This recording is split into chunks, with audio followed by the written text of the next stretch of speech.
Welcome to this extraordinary video. Today, we're going to tell you the story of a man who didn't fight battles, but trained the man who conquered the world. A man who never wore a crown, but shaped kings, emperors, scientists, and thinkers for the next 2,000 years. A man who didn't invent machines, but invented how we think about thinking. This is the life-changing, emotional, and inspiring story of Aristotle, the philosopher who taught Alexander the Great, and the mind that built the very foundation of logic, science, politics, ethics, biology, education, and leadership. If you are someone who feels like the world doesn't understand your ideas, wants to learn English by listening to real, powerful stories, dreams of changing the world, not with weapons, but with words and wisdom, then this story is for you. This is not just a biography. This is a journey through pain, passion, power, and purpose. From a curious little boy in northern Greece to the man whose brain became the blueprint of modern civilization. And yes, this video is also great for your English. You will improve your listening skills, your vocabulary, your understanding of history, and most importantly, you'll learn how one person with nothing but questions in his mind changed the world forever. So sit back, focus, and listen with your heart, because now begins the story of the man who taught the world how to think. Part 1. The Curious Boy from Greece. How it all began. Let me take you back. Not 100 years, not 500, but over 2,400 years ago. In a small ancient town called Stagira in northern Greece, a baby was born in the year 384 BC. His name was Aristotle. His father's name was Nicomachus, a doctor. But not just any doctor. He was the personal physician to the king of Macedonia. That meant Aristotle grew up around people of power, medicine, and deep knowledge. He saw how his father used observation, diagnosis, and logic to understand the human body. This made a deep impression on young Aristotle. He didn't play with toys like most kids. He played with questions. He didn't care about games. He cared about how things worked. Even as a small child, he would stare at animals, leaves, clouds, wondering, why does a bird fly? Why does the sun rise?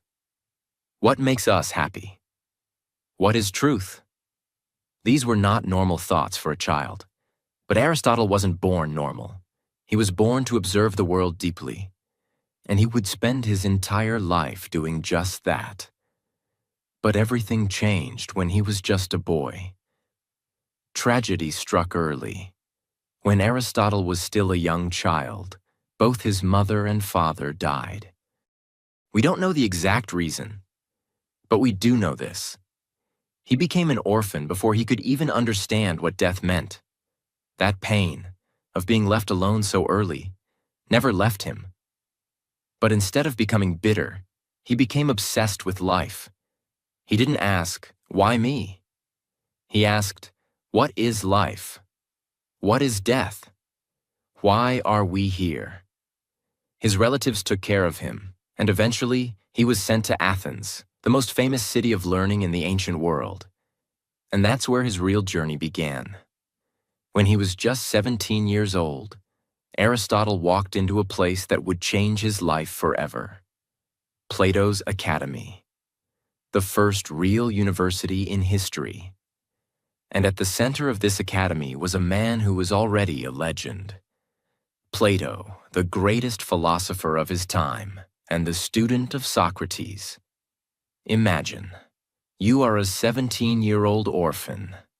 You walk into a place filled with the smartest people in the world, and your teacher is a man who studied under Socrates himself. The man who chose to die rather than stop speaking the truth. For Aristotle, this was heaven. For the next 20 years, Aristotle stayed at the academy. He was not just a student. He became the most brilliant student Plato had ever seen. But even though Aristotle loved Plato, he didn't agree with everything. Plato believed in ideal forms, the idea that the real world is just a shadow, and the perfect version of everything exists in another invisible realm. But Aristotle didn't believe that. He believed in what we can touch, see, measure, and test. Plato said, "There's a perfect version of a tree somewhere out there." Aristotle said, "No. This tree right here, let's study it. Let's understand it." He started writing about everything: animals, politics, human behavior, the stars, happiness, the soul. He wasn't trying to win arguments. He was trying to understand everything that exists. He asked millions of questions and wrote thousands of pages, all by hand, with no internet, no electricity, no tools except his brain and a scroll. He was becoming more than just a student. He was becoming a force of knowledge. But then, something unexpected happened. When Plato died, everyone thought Aristotle would take over the academy. But he didn't. Why? Because some believed he was too different. His ideas were too scientific, too rebellious, too challenging to Plato's teachings. And so, even after 20 years of loyalty, dedication, and brilliance, Aristotle was not chosen. It broke his heart. He had lost his second home. So once again, like when he lost his parents, Aristotle had to walk away from something he loved. But this time, he didn't fall into darkness. He began a journey that would take him across the world, and eventually into the life of a boy who would become the most powerful man in history. The academy door had closed behind him. He had given it 20 years of his life. He had studied harder than anyone, questioned everything, and offered his deepest loyalty. But in the end, it wasn't enough. When Plato died, the school needed a new leader, and they didn't choose Aristotle. Why? Because he didn't fit the mold. He didn't blindly follow Plato's ideas. He thought differently. He asked new questions. He wanted more than ideal worlds. He wanted to touch the real one. And for that, he was quietly pushed out. Now, at the age of 37, Aristotle stood at a crossroads. He was homeless, no job, no city, no position. But his mind, it was burning with fire. Aristotle didn't complain. He didn't attack the academy or seek revenge. He simply turned toward the unknown. He believed, if the academy won't hear my voice, the world will. He left Athens behind and began to travel, from city to city, searching not for comfort, but for truth. He believed every place, every animal, every plant, every person carried a lesson, and he would collect them all. Aristotle's first stop was Assos, a city by the sea in Asia Minor, modern-day Turkey. It was ruled by Hermias, a former student of Plato, and a wise, forward-thinking man who welcomed philosophers like family. Hermias saw the brilliance in Aristotle. He offered him a home, resources, and most importantly, freedom to teach and think. Aristotle began holding lessons under the open sky. He taught not just theory, but real-world thinking, asking students to look, touch, measure, and wonder. It was here that something unexpected happened. Aristotle, the great mind, fell in love. He met Pythias, Hermias' adopted daughter. She was intelligent, thoughtful, and full of questions. Just like him, they married. They had a daughter, also named Pythias. Aristotle, the philosopher of reason, was now also a father and husband. And it changed him. He began writing more about ethics, family, and the balance of love and logic. He started thinking, what is the good life? What makes a human life complete? His heart was full and his mind was expanding. But happiness is rarely safe for long. While Aristotle was building his peaceful world in Assos, the real world was watching. The powerful Persian Empire saw Hermes as a threat. A Greek leader supporting Greek philosophers? Dangerous. They captured Hermes. They tortured him. And then, they executed him. Aristotle was devastated. His friend, his mentor, his protector, gone. This was a turning point. Aristotle realized something painful. Even wisdom cannot protect you from the cruelty of power. He wrote a hymn for Hermes, not just in sadness, but in honor. He would carry Hermes's memory with him, wherever he went next. Aristotle moved again, this time to Mytilene, a city on the island of Lesbos. He was older now, wiser, a bit quieter. And here, surrounded by the sea, something new awakened inside him. He became obsessed with life, not just human life, but all life. He studied fish, birds, insects, mammals, the way they moved, the way they mated, the way they gave birth, the way they died. He dissected animals, watched their behavior, drew what he saw, took endless notes. This was the birth of biology, not just ideas, but observation, comparison, classification. He discovered patterns, that dolphins breathe air, that octopuses change color, that chicks form inside eggs, that some fish lay thousands of eggs while others give live birth. No one in history had ever studied nature this closely. While others were worshiping gods, Aristotle was worshiping reality. He was building the first system of scientific knowledge the world had ever seen. Meanwhile, far away in Macedonia, a powerful king was thinking about Aristotle. His name was Philip II, and he had a son. Wild, brilliant, and full of fire. That boy's name was Alexander. Philip wanted his son to learn wisdom before he learned war, so he remembered Aristotle, whose father had once served as royal physician and who was now the greatest living mind in Greece. He sent an invitation. Come to Macedonia. Teach my son. I will give you everything you need. Aristotle said yes. Philip built a special school for Aristotle and Alexander in a quiet place called Mysa, surrounded by nature, trees, flowers, silence. It wasn't a palace. It wasn't a battlefield. It was a garden of thought. Here, Aristotle taught not only Alexander, but a group of young Macedonian nobles who would one day rule the empire with him. He taught them logic, philosophy, politics, ethics, literature, history, geography, medicine, rhetoric, strategy. But most of all, he taught them how to think. He gave Alexander a special copy of the Iliad, the story of the Trojan War, with handwritten notes in the margins. That book became Alexander's Bible during his military campaigns. Alexander was not easy. He was bold, ambitious, and restless. But he respected Aristotle. Aristotle taught him that a great king must not only conquer, he must understand.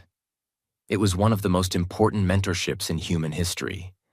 As Aristotle taught in Mysa, something amazing was happening behind the scenes. His ideas were spreading. His notebooks were multiplying. His thoughts were evolving. He was no longer just a philosopher. He was becoming a force of nature, shaping the future with every word, every lesson, every scroll. And soon, the boy he taught would become a man. And that man would ride out to conquer the world.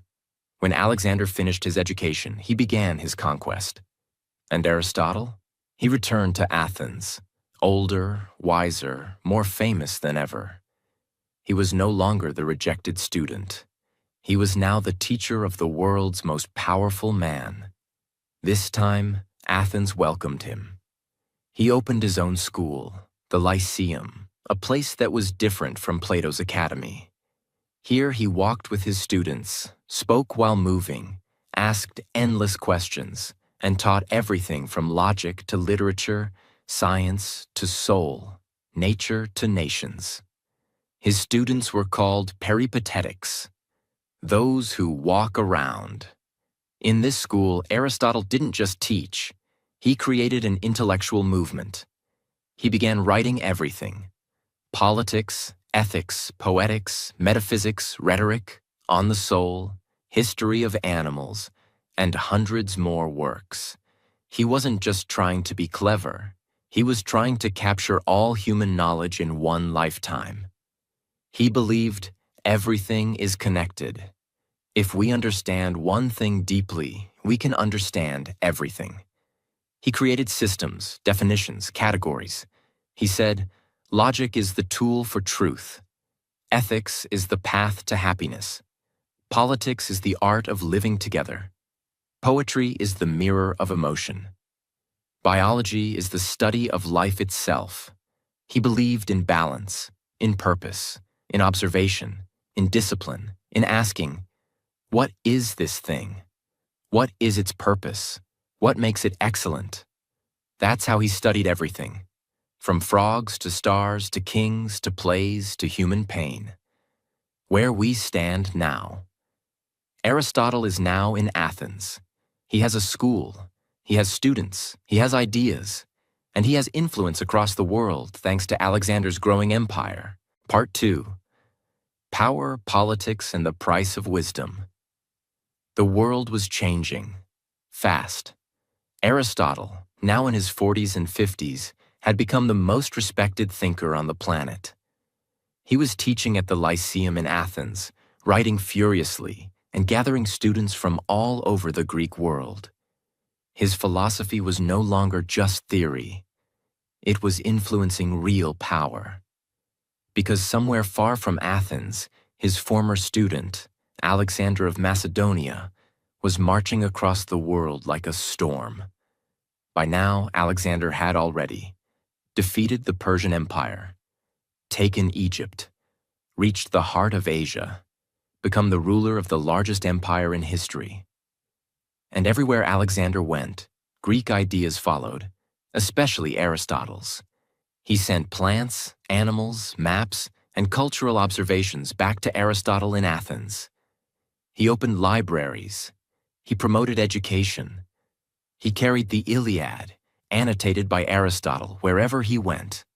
Aristotle wasn't riding horses into war, but make no mistake, his mind was riding beside Alexander, shaping the empire from the shadows. And the people of Athens knew it. That's why, for a time, they tolerated Aristotle's presence. Even though Aristotle was not Athenian by birth, and even though he had once been rejected by the academy, now, he had power, not through soldiers, but through ideas.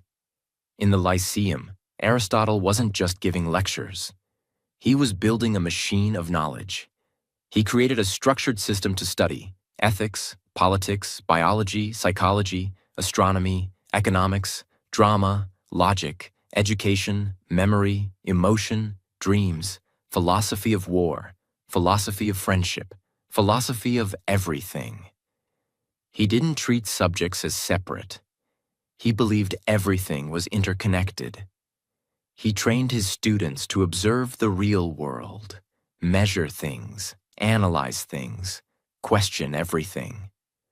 They gathered laws from hundreds of city-states to write the first political science encyclopedia. They collected data about animals, diseases, cities, rituals, theater plays. Everything was studied, labeled, and discussed.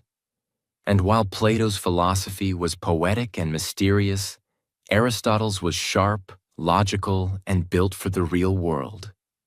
His writing was not beautiful. In fact, it was dry and technical, but it was clear, honest, and structured like a blueprint of human knowledge. And that's what made it last for over 2,000 years. But not everyone was happy. Aristotle's power made enemies. Many Athenians never forgot that he wasn't born in Athens. They never forgot that his student, Alexander, was a Macedonian conqueror. To them, Aristotle wasn't a Greek hero. He was a symbol of outside influence. They didn't see a teacher. They saw a threat. And when Alexander began ruling more harshly, executing opponents, and declaring himself a god, Aristotle's name became dangerous to speak in public. People whispered, "Is Aristotle advising Alexander? Does he support tyranny? Is he loyal to Athens or to the empire?" None of this was true. Aristotle didn't want power. He wanted understanding. But public opinion is not logical. And slowly, the ground under Aristotle's feet began to crack. Then came the news that would change everything. In 323 BC, Alexander the Great died suddenly in Babylon. He was only 32 years old. The cause? Nobody knows for sure. Some say fever, some say poisoning, some say fate. But one thing was certain. The empire he built in 12 years began to collapse overnight. Chaos erupted. In Athens, the people celebrated Alexander's death. To them, it was the fall of a tyrant and a chance to take back their freedom. But they didn't just celebrate Alexander's death.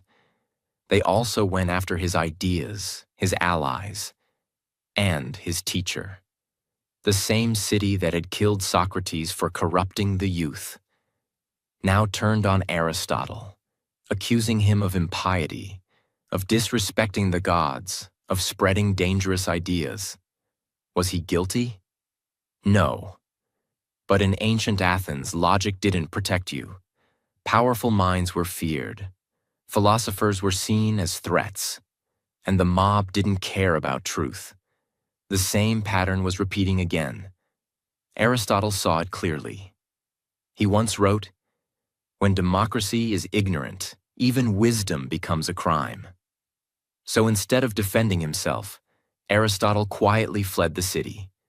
He's said to have told his friends, "I will not allow Athens to sin twice against philosophy." The first sin was killing Socrates. The second would have been killing him. And so he left. Aristotle returned to Chalcis, a city on the island of Euboea, where his mother had once lived. He was in his 60s now.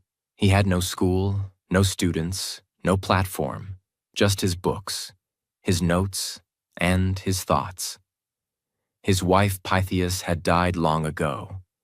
He now lived with Herpyllis, a woman he cared for deeply, and with their son Nicomachus, named after his father. He continued writing. Even in exile, he couldn't stop thinking. His mind, even as his body weakened, kept working like a living universe. He wrote about aging, about memory, about the soul, about how everything has a cause, a purpose, and a final form. He called it the unmoved mover, the thing behind all things, a force beyond time, beyond change, beyond us. It was his quiet version of God, not a man with a beard, but a perfect mind holding the order of the world together. He was now far from the city that once celebrated him, and then betrayed him. He lived in quiet exile in Chalcis, an island city, with a heavy heart but an unstoppable mind. His name was no longer shouted in the streets of Athens. No more eager students gathered in the shaded paths of the Lyceum. No messengers from royal palaces. No crowds. No noise. No applause. But inside his home, inside his private world, something was still burning. Because the world may forget you, But when you carry the universe inside your head, you still have something to give. Each morning, Aristotle woke up early. He didn't have servants rushing around or large halls filled with scrolls anymore. But on his small table, he kept stacks of parchment, pens made from reeds, and small jars of black ink. His hands trembled more than before. His body was slower. But his mind? His mind was still awake. He sat down. He dipped his pen. And he began to write. Again. One sentence, then another, and another. Day after day, year after year. Because he had one final mission now. To make sure that the truth outlives him. In these final years, Aristotle didn't focus on fame or legacy. He focused on first principles, the deepest, most fundamental questions. What is existence? What causes something to exist? What is the purpose of everything that exists? Is there a meaning behind the universe? What is the soul? What is the human being? This is where he wrote his most difficult and abstract work, Metaphysics. In it, he explored ideas that no one had ever dared to put into logical form before. The nature of being, the structure of reality, the idea of an unmoved mover, something that causes all motion but is not moved by anything. A divine intelligence that is pure thought, not like a god in temples, but something deeper, invisible, eternal. He wasn't trying to please anyone. He wasn't trying to be popular. He wasn't trying to impress kings or scholars. He was simply trying to explain the invisible architecture of the universe. And he did it. Alone. During these years in exile, Aristotle was not completely alone. He lived with Herpyllis, a woman who had been with him since his time in Athens, and their young son, Nicomachus. This boy was the last person who carried not only Aristotle's blood, but also his potential, his possibility, his hope. Aristotle loved his son deeply. He spoke gently to him, told him stories, shared his thoughts. The way a philosopher speaks to a student, but with the warmth of a father speaking to his own child. And so, when he began writing a new work about morality and the purpose of life, he titled it Nicomachean Ethics. Not because it was written for Nicomachus, not because it was about him, but because in that name, Aristotle placed his heart, a father trying to leave behind not gold or buildings, but wisdom. In this book, he explained what it means to live a good life, why pleasure is not the highest goal, why virtue matters, why real happiness comes from balance, character, and purpose. He wrote, "We are what we repeatedly do. Excellence, then, is not an act, but a habit." It became one of the most important books ever written about how to live. And it came from a man who was watching his own life slowly come to a close. The seasons passed. Winters became longer. Summers became shorter. Aristotle's legs grew weaker. His eyesight dimmed. He still tried to write, even when his fingers cramped. He still whispered questions to himself, still argued with ideas inside his own mind. But the man who had once taught kings, who had classified the animals of the earth, who had mapped the stars with nothing but logic, who had built schools, shaped science, and named philosophy itself, now walked slowly through his garden, or sat silently, watching the wind move the trees. And sometimes you could see tears in his eyes, not because he was afraid of death, but because he knew something very painful. Everything I've written could disappear. At that time, there were no printing presses, no digital libraries, no hard drives, no cloud storage.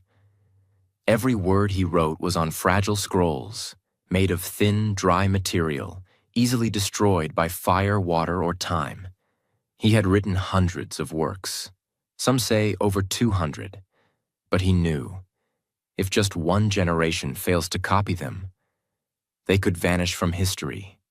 This fear haunted him. He didn't want statues. He didn't want temples in his name.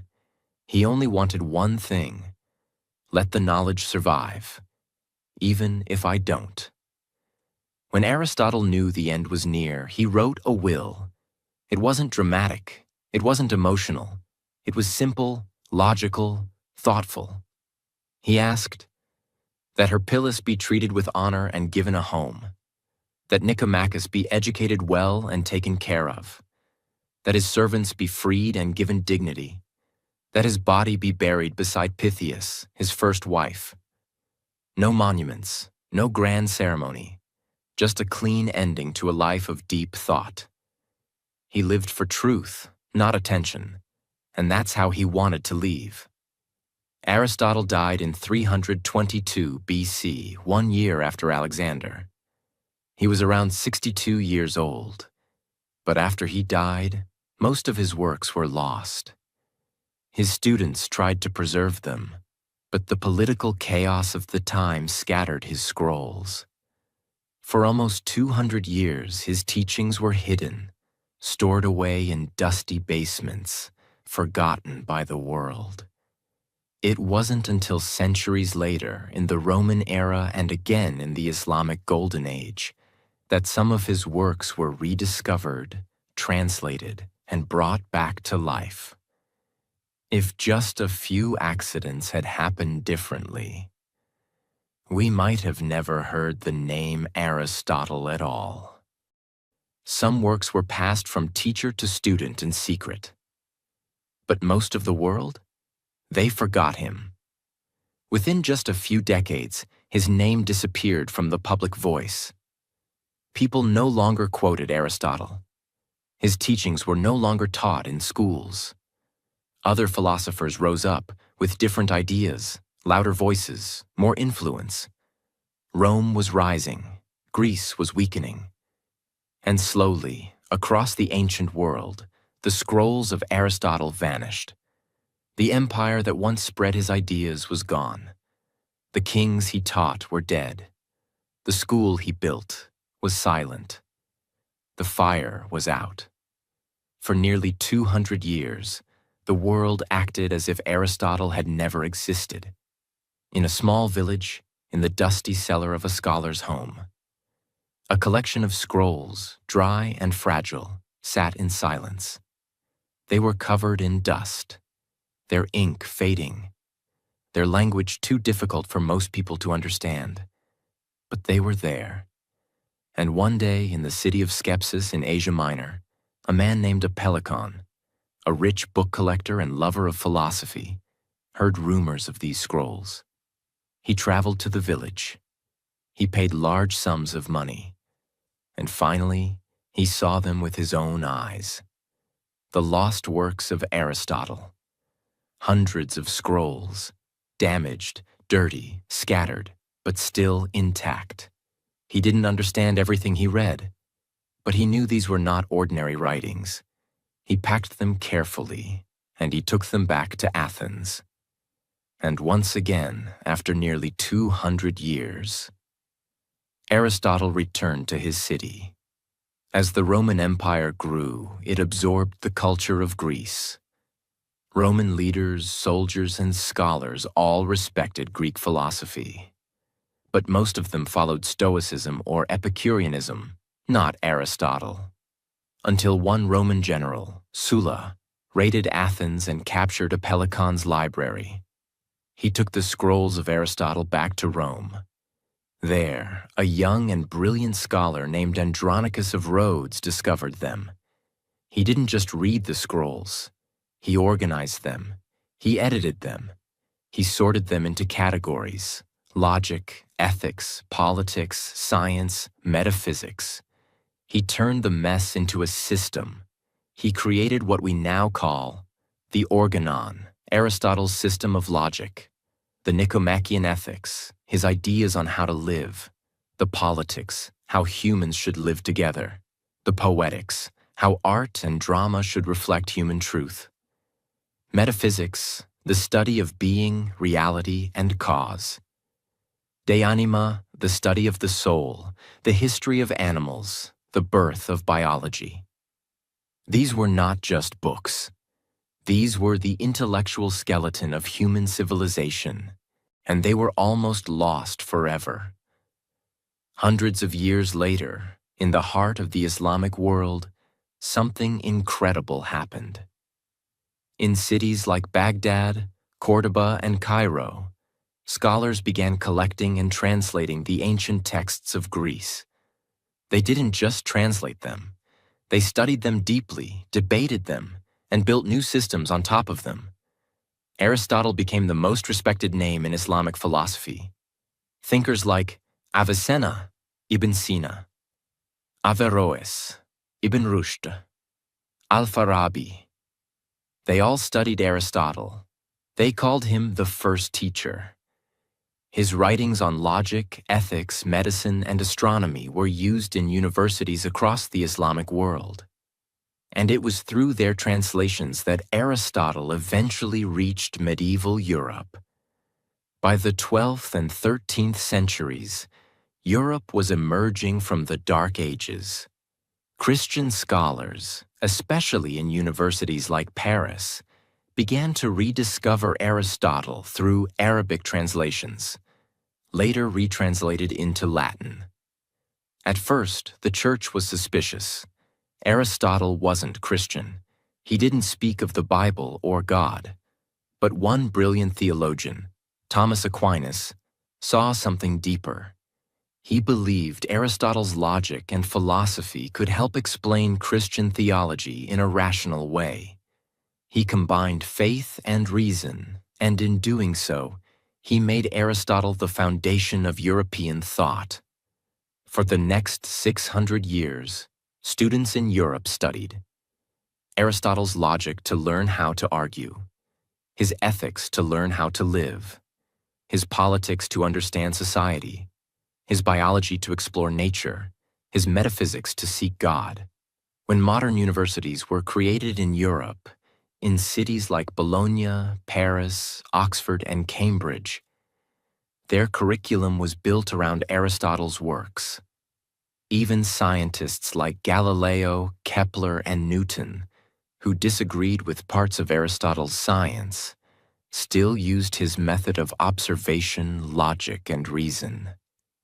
Even modern logic, computer science, and artificial intelligence have roots in Aristotle's original system of classification and reasoning. His influence became so large, so deep, so foundational, that people stopped even noticing it. He became the heir of Western thinking, invisible, but always present. Think about this. Aristotle lived before Jesus Christ, the Roman Empire, the invention of paper, the birth of Islam, the discovery of electricity, the invention of the telescope, the building of modern cities, the rise of democracy, the fall of monarchies, the internet, artificial intelligence, you, me. And yet, 2,300 years later, we are still asking his questions, reading his ideas, studying his logic, debating his ethics, building systems on his foundation. Aristotle never raised an army. He never ruled a nation. He didn't own land. He didn't command wealth. He died in exile, mostly forgotten. He was nearly erased from history. And yet, he won. Not with power, not with violence, not with status, but with thought. He didn't conquer cities. He conquered ignorance. He didn't build empires of land. He built an empire of reason. And today, whether we realize it or not, we all live in a world that Aristotle helped build. Part 4. The Philosopher Who Became Time. His final gift to the world. His name lives. His words live. His mind lives. His questions live. And through them, we live better. But how? How did a man, who was nearly erased from history, become the intellectual father of nearly everything we call modern? Let's answer this, one last time, by stepping deep into what Aristotle left behind. Aristotle did not just teach students, he taught generations. His questions were so deep, so eternal, that every new generation found themselves staring at the same mysteries. What is a good life? What is truth? What is happiness? What is the soul? What is justice? How should society work? Why are we here? And the reason we still read him today is simple. He never told people what to think. He taught them how to think. He didn't give you the answer. He gave you the tools to find it for yourself. And that's why his teachings feel fresh even today. Not like old knowledge, but like a mirror to modern life. Let's now understand his most important teachings, explained in the easiest possible way so everyone, even beginners, can understand and feel what he meant. What is the meaning of life? Aristotle said, "Everything has a purpose. The purpose of a knife is to cut. The purpose of a seed is to grow into a tree. And the purpose of human life is to become the best version of yourself." He believed the goal of life is not just to be rich, famous, or powerful, but to live in a way that matches your potential. In Greek, he called it eudaimonia, a word bigger than happiness. It means a life that is full, meaningful, balanced, excellent, and honest. What is real happiness? He said, "Real happiness does not come from pleasure or from money. It comes from virtue, being brave, kind, wise, disciplined, fair." He taught that we must practice good actions like we practice a sport. You become good by doing good, not by dreaming about it. Just like muscles grow with repetition, your character grows with repetition. What makes someone great? Aristotle did not believe greatness comes from birth or background. He said, "You are what you repeatedly do." That means, if you lie every day, you become a liar. If you speak the truth every day, you become an honest person. If you study every day, you become wise. If you ignore your talents every day, you lose them. Greatness is not luck. It is habit. What is the best way to live?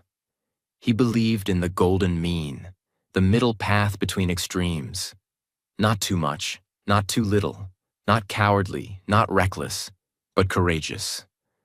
Not lazy, not obsessed, but disciplined. Not silent, not rude, but honest. He believed that a good life is lived with balance. And that's what brings peace. What is the soul? He said, "The soul is not a ghost inside you. It is your form, your shape, your actions, your choices. It is what makes you, you." For Aristotle, the soul wasn't a floating spirit. It was your living potential. It was not what you feel. It was what you do with your life. If you live with virtue, your soul is strong. If you live with lies, your soul weakens. What is the role of government? He believed that society should help people become their best selves. He didn't believe in total freedom. He didn't believe in total control. He believed in justice, where citizens and leaders both follow reason.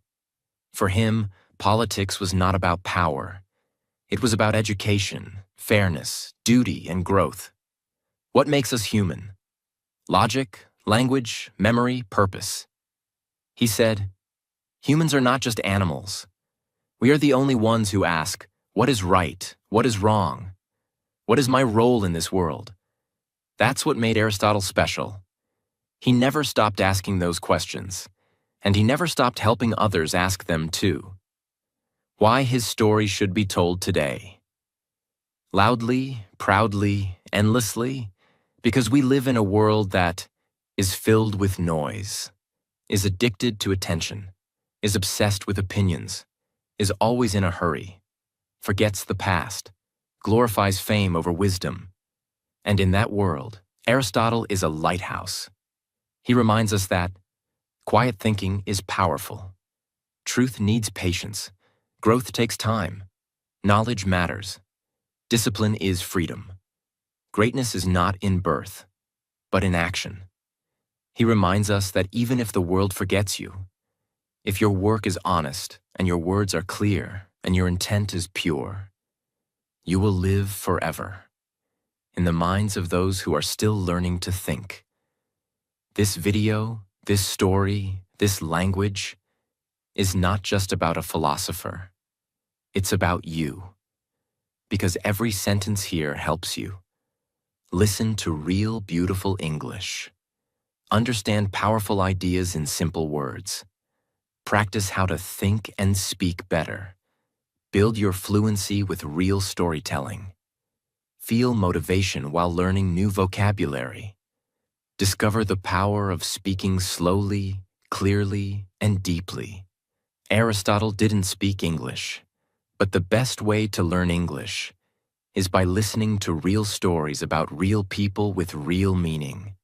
And if you understood this story today, congratulations, you are already growing. 2,300 years ago, a boy sat under the stars and wondered, why does the world exist? What is my purpose? How can I live well? And how can I help others do the same? His name was Aristotle. He never knew the internet, never imagined airplanes, never saw skyscrapers, microphones, satellites, or smartphones. He lived in a world of scrolls, sandals, sun, war, silence, exile. And yet, he shaped our entire way of thinking. His body turned to dust. But his mind? His mind became time-proof. This is not just the end of a story. It's the beginning of a mindset that says, ask more questions, think deeper, practice virtue, become better each day, learn something new every moment, live with reason, love, balance, and purpose. That is what Aristotle would want you to do. That is the real legacy of a man who was once nearly forgotten, but now teaches the whole world again, including you. Now it's your turn. Read, listen, learn, question, grow, speak, change, and one day, inspire. Thank you for watching this story. This video was not just made to teach you English. It was made to teach you how to think, how to grow, and how to become someone the world never forgets. And if this story touched you, if you learned something new today, if you felt something powerful in your heart, then do one thing right now. Subscribe to the channel, because we're just getting started. And the next story might change your life even more than this one did. I'll see you in the next video. Until then, keep learning, keep growing, and never stop thinking.